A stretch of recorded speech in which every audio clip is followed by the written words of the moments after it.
Halo, perkenalkan nama saya Fia Salsabila Ramadhani dari kelas Jaringan Komunikasi Data SIA. Di sini saya akan menjelaskan mengenai cookie, web change, dan juga DNS. Nah, jadi tiga hal ini itu saling berhubungan dalam menyimpan suatu data dari user untuk web servernya. Oke, lanjut mari kita bahas. Oke, jadi untuk yang pertama kita akan membahas cookie.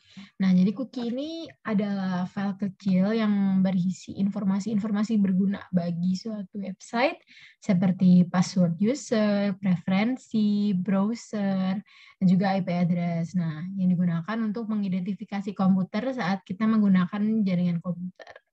Nah, jadi data-data yang disimpan dalam cookie ini dibuat oleh server koneksi dan juga diberi label-label dengan ID unik setiap masing-masing komputer. Sehingga jika penggunanya kembali ke situs tersebut, maka browser web akan mengembalikan data ke server web dalam bentuk cookie ini. Begitu.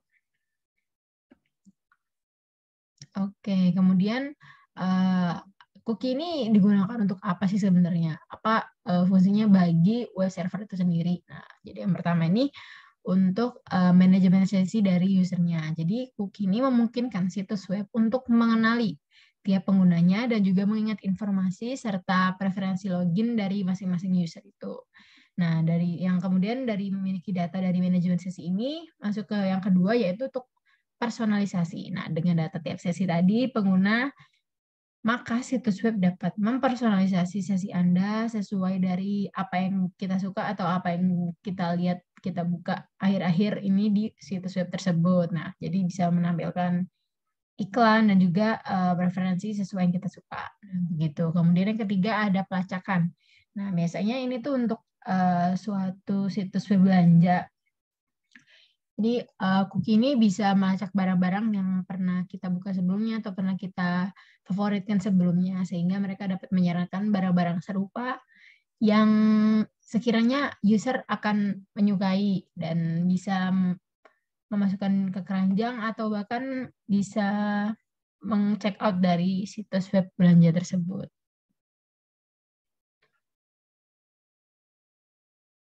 Oke, nah kemudian setelah mengetahui fungsi-fungsinya, bagaimana sih cara kerja cookie itu sendiri?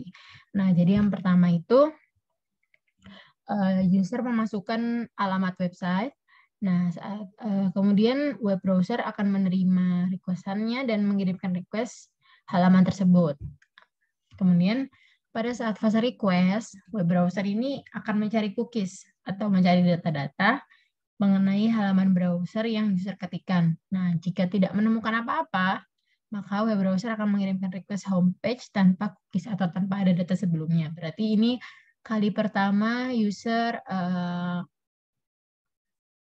lihat atau mengunjungi web browser ini. Begitu. Kemudian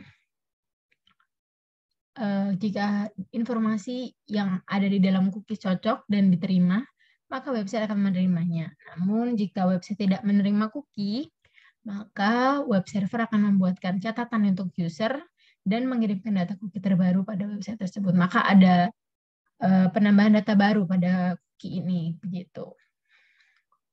Kemudian yang setelahnya ada web server dapat mengganti atau menambah informasi yang ada dalam cookie ketika user mengunjungi kembali website yang sama, gitu.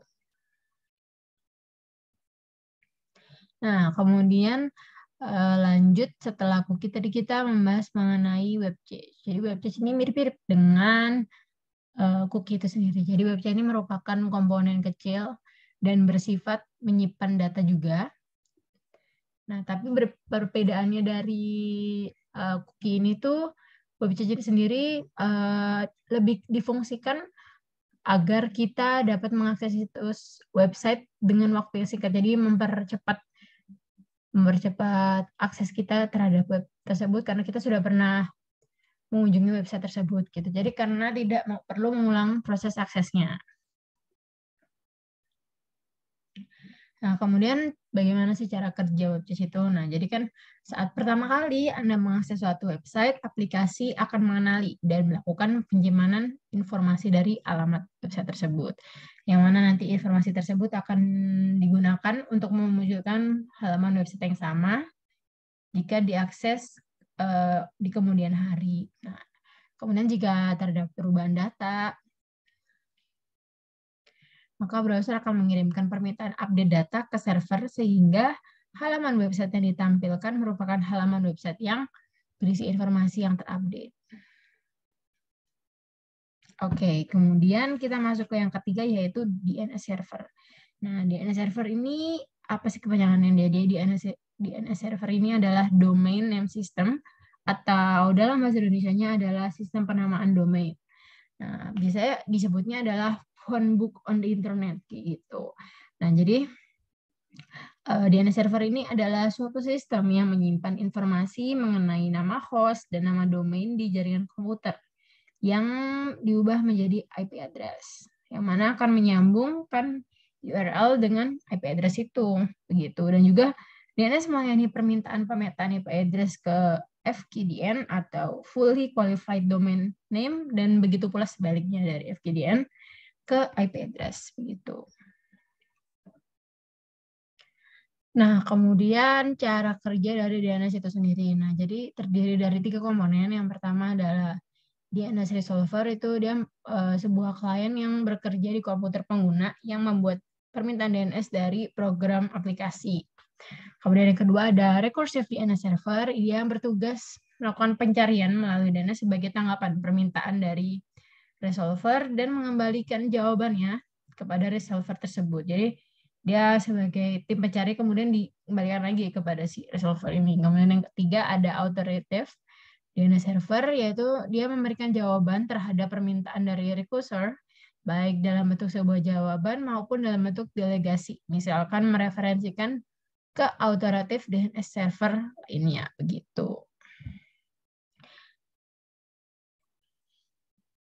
Oke, mungkin cukup sekian yang bisa saya sampaikan.